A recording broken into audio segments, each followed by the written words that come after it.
Live Camera Acting. This is the podcast that shines a light on the business of acting. I'm your host, Scott Akis.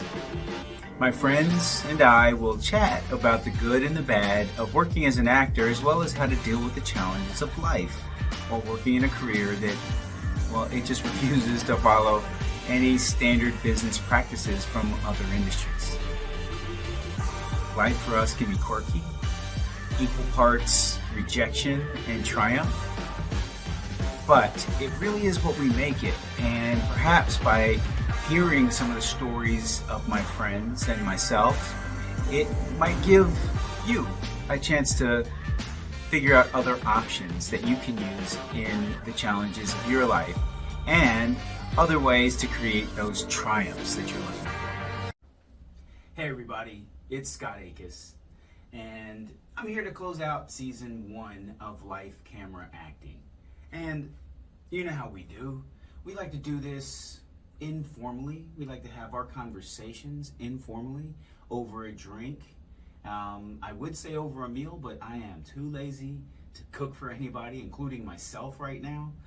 So I will be doing this over a drink. And I'm going to give you a moment to get your drink together, because you know we don't start this without a quick cheers, a quick toast. And so get your drink of choice together. It could be alcoholic, it could be non-alcoholic, it could be water, it could be chocolate milk. What I've chosen today is my own blend. I was once given by my family a gin making kit, and so this is the bottle I usually put it in. But this gin is amazing. It could be drank by itself. No tonic, no ice, just straight. I do like a gin and tonic though. So that's what I made for myself here. A gin and tonic, and I'm using one of my Maker's Mark glasses. And if you followed along throughout the season of Life Camera Acting, you'll know that we really do like our Maker's Mark coasters. So that's what we're rocking with today. I'm going to squeeze the lime in while you guys are getting your drinks finalized here, because gin and tonic with that taste of lime, that little bite, oh, so good, so good. All right, so get that sucker in there and cheers.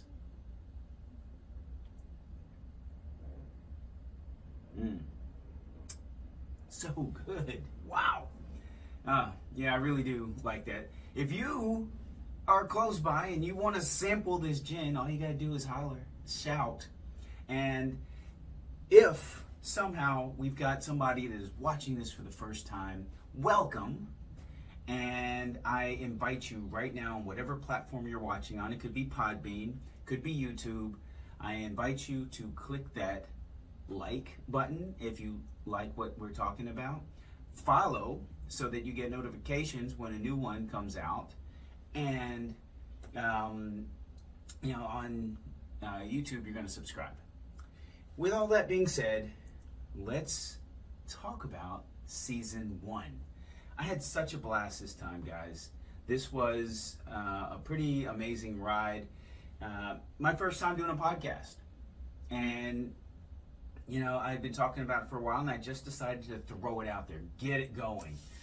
We started a little rough, not with our guest. Our first guest, Ray Robinson, was phenomenal. And if you didn't see that episode, I encourage you to go back and watch that. You'll be blown away by this amazing woman. She's an actress. She's in Dallas, and she works all over the United States. She is, you can find her on so many different programs, television programs, and commercials. Anyway, we started out rough. My set was janky, to say the least. But you know what? That's part of the deal. Is when you're an artist, you just get going, right? And you get started. So that's what I did. And I went for quality of guest and conversation over being able to, at that time, have the top set. And my set's not perfect now.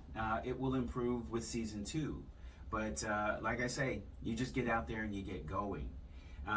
So, we had to get started, and doing that, setting up a set just to get going, stuff like that. Our sound was maybe a little off, our lighting maybe a little off, and we got better and better progressively at that. But we had to make those hard choices as far as just getting going, and I think we succeeded. I am very proud of those early episodes, even though not everything was perfect. But you've got to, when you make those types of decisions to get going, you've got to do it out of love, really. At least that was for me. I had to get going because I love this.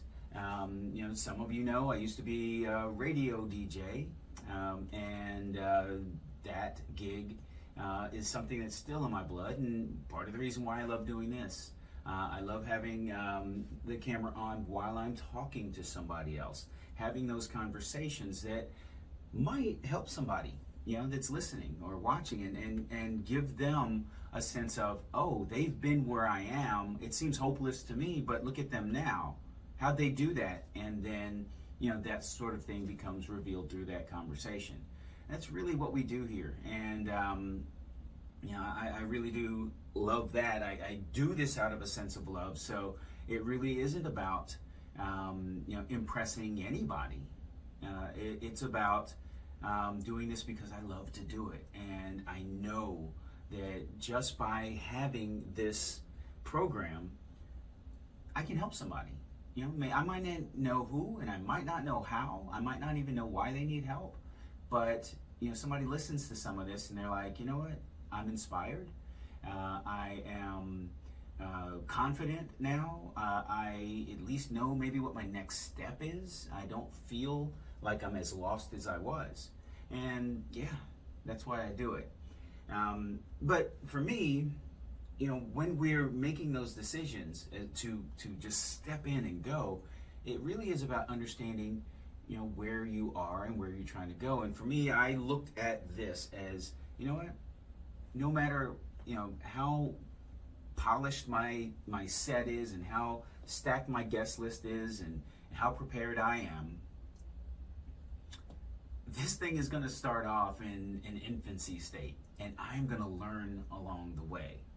And I'm going to encounter challenges that I didn't expect, and I'm going to have to fix those. I'm going to have to get through those challenges. And all of that is experience. What's not experience? Not experience is thinking about something that you want to do, that you're passionate about, and that you can do, but not doing it. Maybe because it's not perfect. Maybe because you don't want to be criticized, right? For me, that experience of just getting going was so valuable that I know, next season is going to be off the chain just because of all I experienced this season. And I'm excited for it. But that's an understanding of where I was. I was going to be in infancy, and there's going to be a lot of stuff I hadn't seen before. And so, I've gone through that, and even through part of this season, as I grew, and as I grew with the super producer Cooper, we tightened up and we got better and we got better. Where am I going? Then is the next logical question.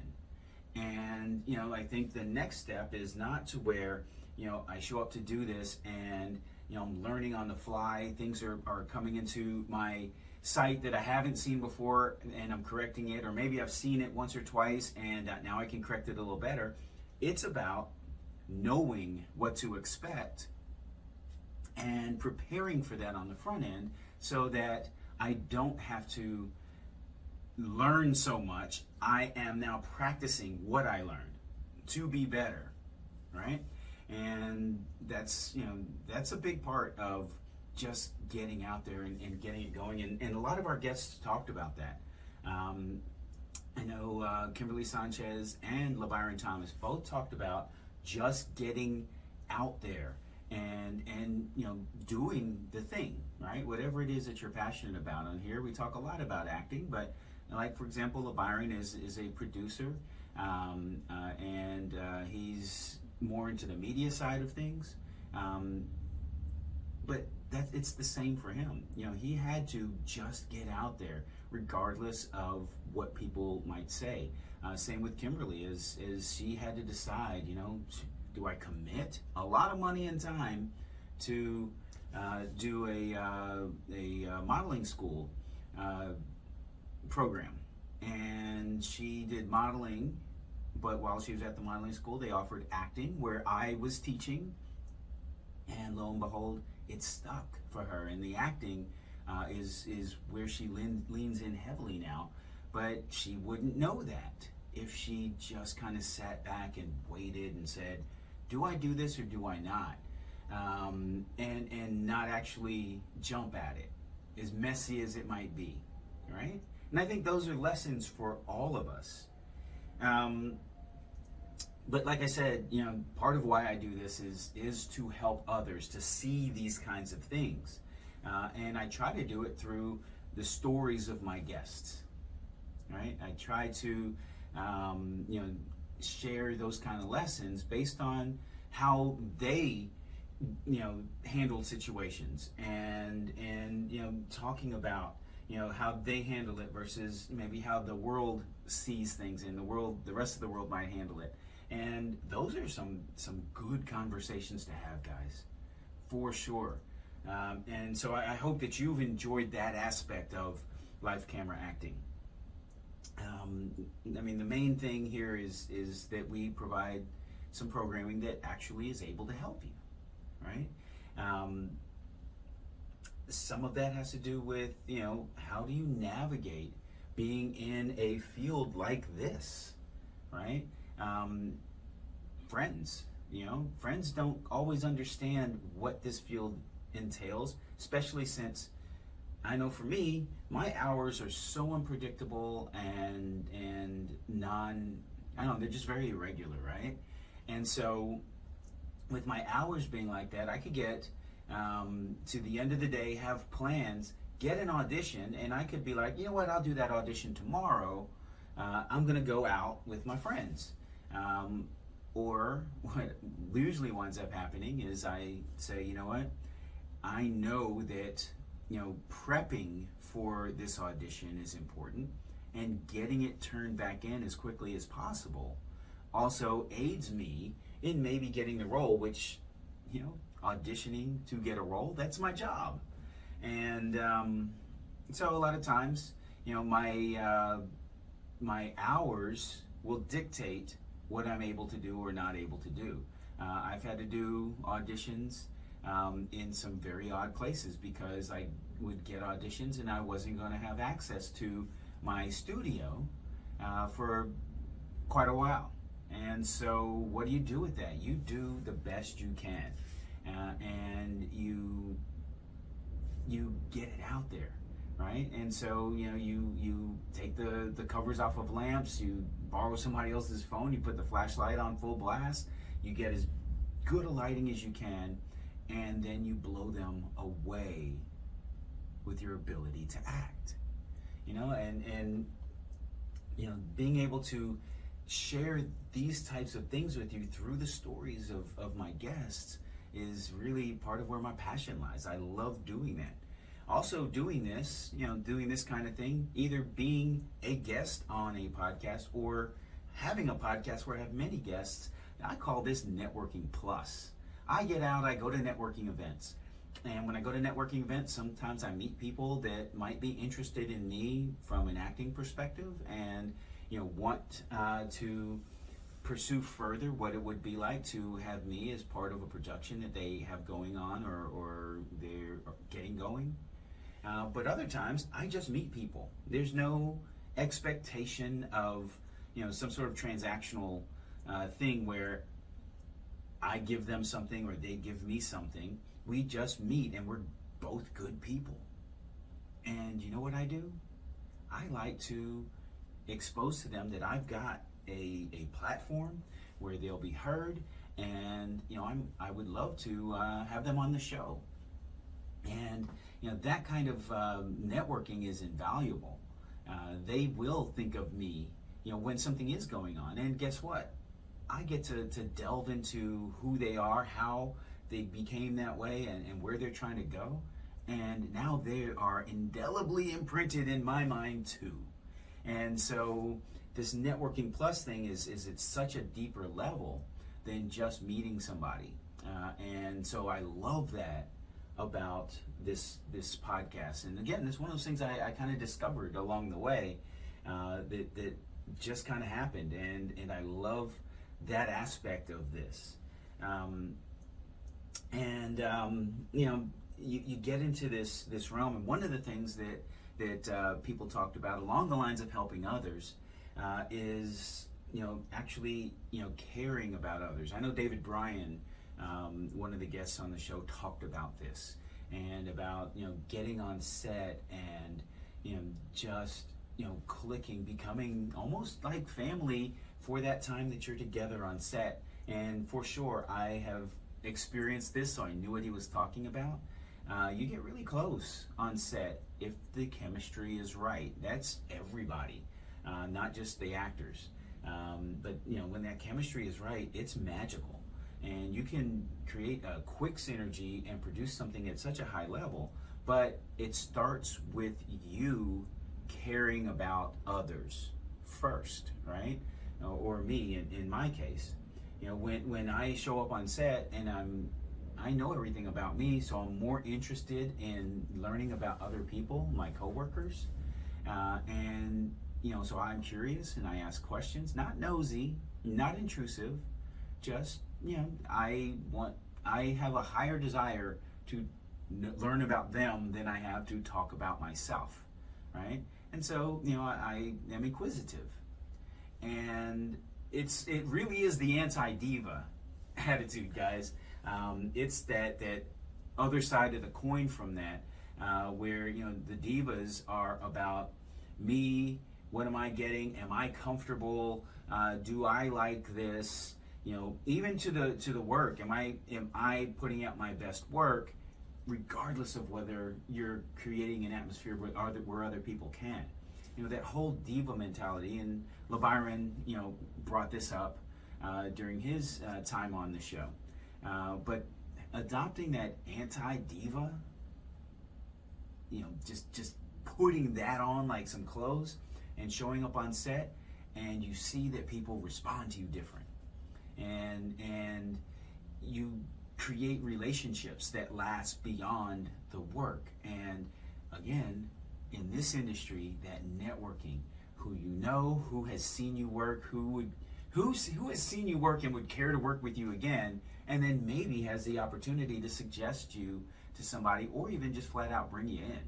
I know I talked about getting to a point where there are directors that I know, have worked with, that have called and not had me audition, just bring me in. And I think that all actors have to strive to have some of those relationships.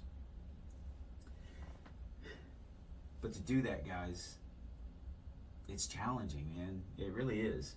And I think the biggest challenge for most people, including myself, and I'll tell you a story about this that's currently ongoing, but the biggest challenge is simply to be vulnerable. Now, I need you to think about that. Being vulnerable says, you know what? It's right here. You're going to stab me in the heart. You're going to stab me in the back. I'm leaving myself wide open. Right? That's counterintuitive, y'all. That goes against everything that we know instinctually. We protect ourselves. We want to make sure that we are not vulnerable. But to actually succeed and to get ahead in this world, in this industry, in some degree in this world, we've got to accept that someone won't like us. Someone's not going to like the way that I look. You know what? I actually, come to accept that that's such a reality. No matter what I do, somebody's not going to like the way that I look. And I have accepted that so much that I can joke about it. And the jokes are all tongue in cheek because there's an element of truth to them. I know that, I am not ever turning into somebody's supermodel. I'm not going to be, people's hottest man. And knowing that frees me up to not have to try. You go look at my social media, go look at my Instagram, heck, look at my TikToks, check me out online and my YouTube. What you're going to see is Scott unashamedly being who he is. I am not performative in most of the things that I share online. I'm just being me, guys. And where I am performative is when I'm performing, when I'm actually doing something. You'll see a lot of that, but you also get to see the vulnerable moments where, it's a take it or leave it show here. And I'm talking about myself. It's take it or leave it. And I'm going to be completely honest about who I am because it's so freeing. There is no pressure to create this super high standard that now I have to live up to day in and day out. That's when you meet me in person, and that's when you meet me on set, and when you meet me online. I have accepted that there's some people that won't like it, and there's some that won't like me. They won't like my personality, the way I look, or my work. I do this work because it makes me happy. I truly do. I'm not doing this work to impress a single other soul. Do I hope that maybe by trying to operate at the top of my game and put out work that I feel so proud of that I couldn't have maybe done better in that moment, that it rubs off and somebody else does like it? Oh, I would love for that to happen. Do I make that my goal? Absolutely not. I need to do this with my own passion as the core. And if I take everything that's external to me and let it come in and shape and change how I do things, why I do things, then I am like a tree that has super shallow roots and I'm just being blown around by every strong wind that comes by, and I refuse to do that. I've shared this in the podcast and in previous episodes, and I hope that for some of you is what you need to hear because it's so important. The flip side of that for me, accepting that people might not like my work or like how I look or like what I bring to the table in some way. The flip side is I need to make sure that I learn to accept that I'm going to improve. So this is where I fall down. I really am so hell-bent on putting out my best work that when I put out some work or produce some work and then I learn from it or learn and look back at it and I cringe like, oh, that's horrible. It's why I need to put out my work in the moment. I need to do it and put it out there and be vulnerable. I still, I made a movie this year and it's a short. I submitted, you try saying it. I submitted it for film festivals and it wasn't accepted. And I started being ashamed of it, so much so that I haven't put it out like on my YouTube channel. And I'm going to fix that right after this show. I'm going to put it out there because that is, the talk that I know I need to walk. I talk about it, I need to do it. I think I did good work. Looking back on it, I can see every mistake. It's glaring. My sound was horrible. There were some, a lot of wind issues and ambient noise sounds. Just issues, right? But I wrote it, I directed it, and I played the lead. And I didn't realize how difficult it was. I learned, guys, and I learned a healthy respect for each of those roles in the making of a movie, right? It was tough, and we got it done anyway. In the heat of the summer is when we shot it. We didn't shoot it this summer. We shot it the summer before, but it came out this year. And I'm actually low-key very proud of this. I just haven't, I cringe at what other people might see and say about it. Well, I need to be over that, because I have improved. If I were to do that over again, it would be so much better. And I've got to accept that I will always improve as long as I apply myself and make myself vulnerable and do the work and get it out there. And that has happened, and it's a mark of where I was, a snapshot in time of where I was, not where I am. I don't need to be embarrassed by it, and so I'm not gonna be anymore. I'm gonna put it out, and so you'll find it on the YouTube account right after I'm done shooting this. So, I would say, and several of my guests this year, including Joseph, who's a director, who directed me in a movie, he said it best. He said, just start. Just get out there and do it. Don't wait for perfection. Just go. And if you go, you automatically put yourself on that step, right? And that's a higher step than what you were. But if you don't go, you can see that step, you can conceptualize that step, but you're still down here, guys. The objective is to be always moving forward and up. And we only do that by just starting. You start it, you do it, you finish it. You make yourself vulnerable, you show it to the world, you learn, and you do it again, and you get better and better. And I am really, really looking forward to next year, because I've got so much growth under my belt that I'm waiting for that project or those projects to come along where I can actually apply that. I can't wait. But the one thing I would say is, don't do it alone.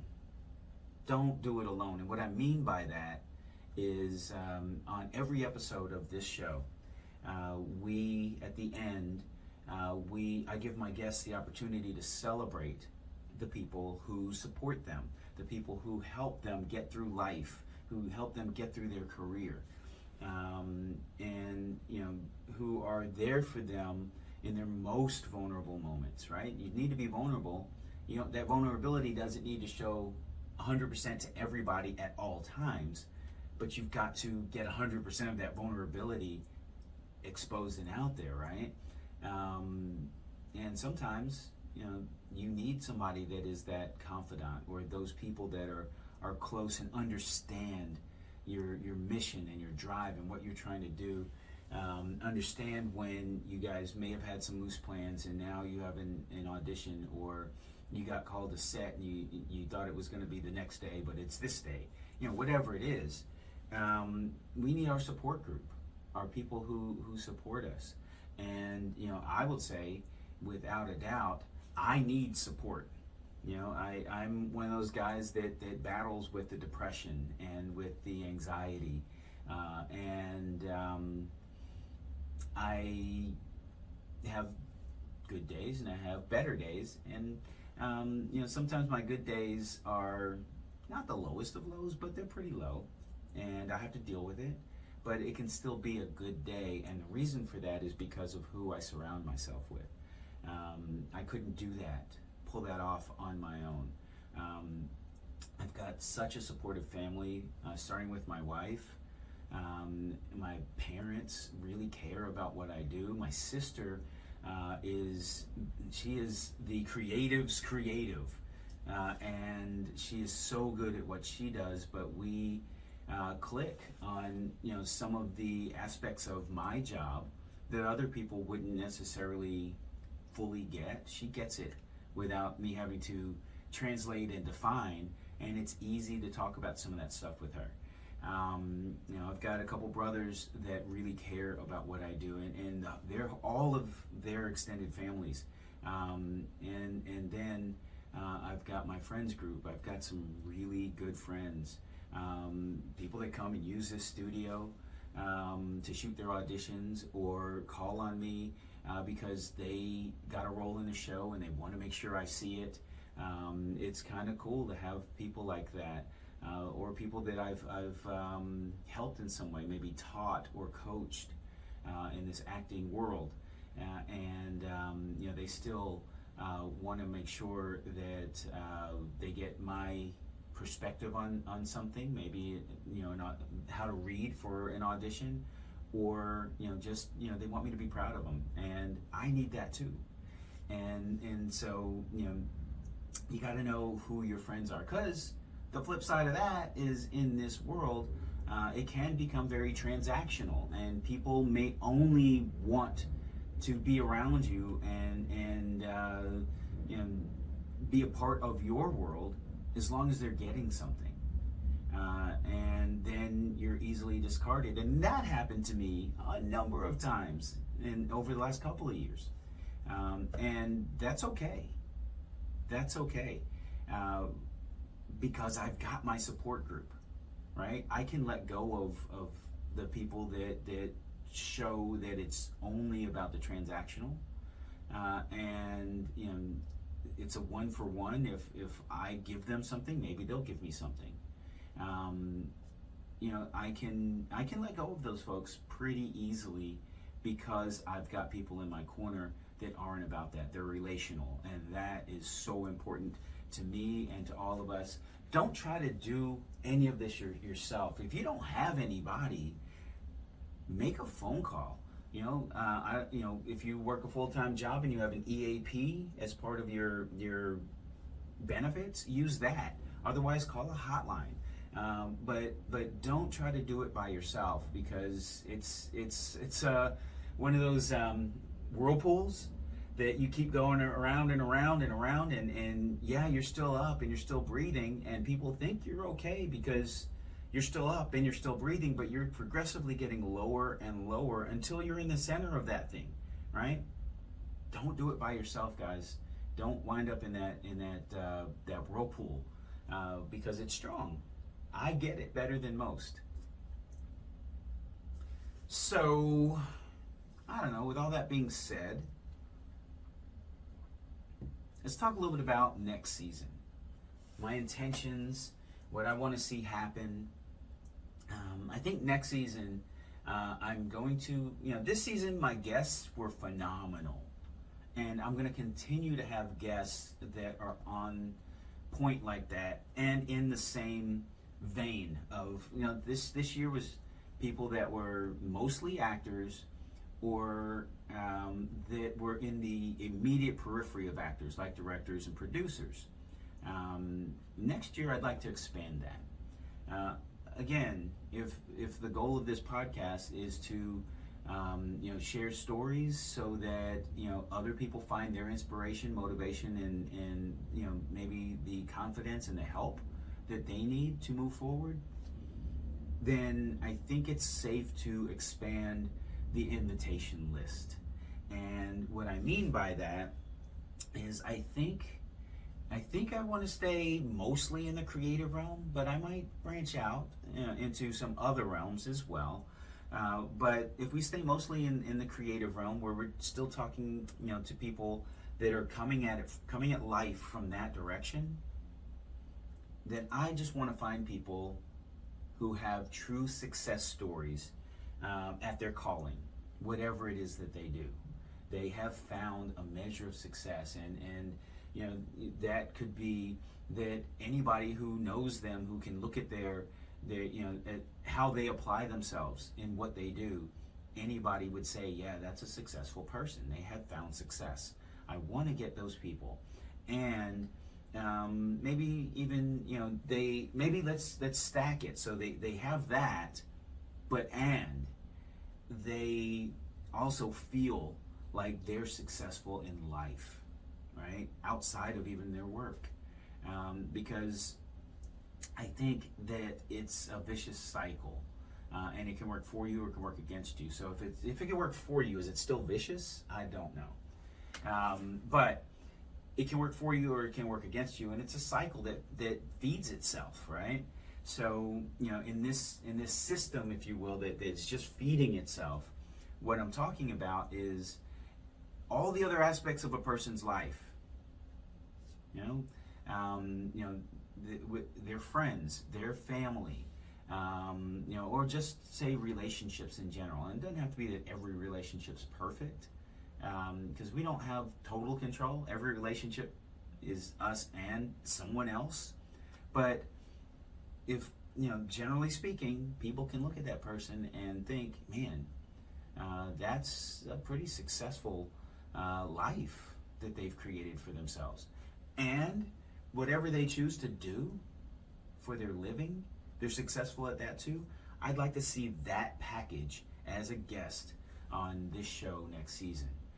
And so I'm going to be seeking those people out. And if you know somebody that fits that bill, or maybe it's you, I need to know. Put it in the comments. Please don't ever feel you get a notification for the show that you've got to find time to watch it. I want you to want to watch it, all right? So there's that. And then B, don't ever feel like you can't interact through the comments, because I will see that and I will reply. And if if it winds up being something that I have to place a phone call or communicate with the guest and get another perspective from them that we can relay through the comments, definitely. That's kind of how I want this. Is it's ours. It's our village. So if you have suggestions for guests, please share it with me. Also, if you have suggestions for the show in general, you look at the show and you're like, maybe if Scott did this, it would be really cool. Let me know. I can't promise I can do everything, but every idea is worth exploring. And some things are out of the box that I'll look at and I'll be like, we got to do this. We got to do this. It's crazy, it's different, but we got to do this, right? So I'm down. If you have ideas, please share them. If you do have ideas, make sure that I know your name and an email, or a way to communicate with you, even through social media. If you have a suggestion for a guest, make sure I know who they are and how I can get into contact with them to invite them on. That's what we're looking to do for next season. And I'm working on some stuff for the set, to have a really cool set and maybe some more production value, but that's all secondary to me.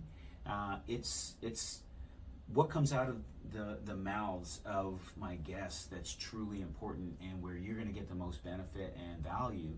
And then after that, I'll kick in a couple things, not hopefully as much as they. And then the set and post-production stuff that we might throw in, cutaways. I don't know. There's a lot of options that we can pursue with this, but I'm excited. I'm excited to take that next step when we start next season. We might not find perfection with the next step. I'm counting on we probably won't, but we're gonna take another step. It'll be a little bit better. Last thing I'm gonna ask you is, please, if you like this and you've subscribed, tell one person about this. All of the episodes are available. Tell one person, that they should watch this and turn them on to it. And let's build our community. So with that, I'm going to say it's time to close out a successful season. I want to thank all the people that support me, including you, my followers and subscribers. I couldn't do this without you. There would be no reason to. And then, the folks who encourage me and support me behind the scenes, this is to you. And I guess I will see you next season. Well, that's a wrap on today's conversation. I really love having these conversations. They give us all a glimpse into, other ways to approach situations, problems, and issues that come up. Together with the super producer, Cooper Collins, and my guest of the day, he out. Peace, y'all.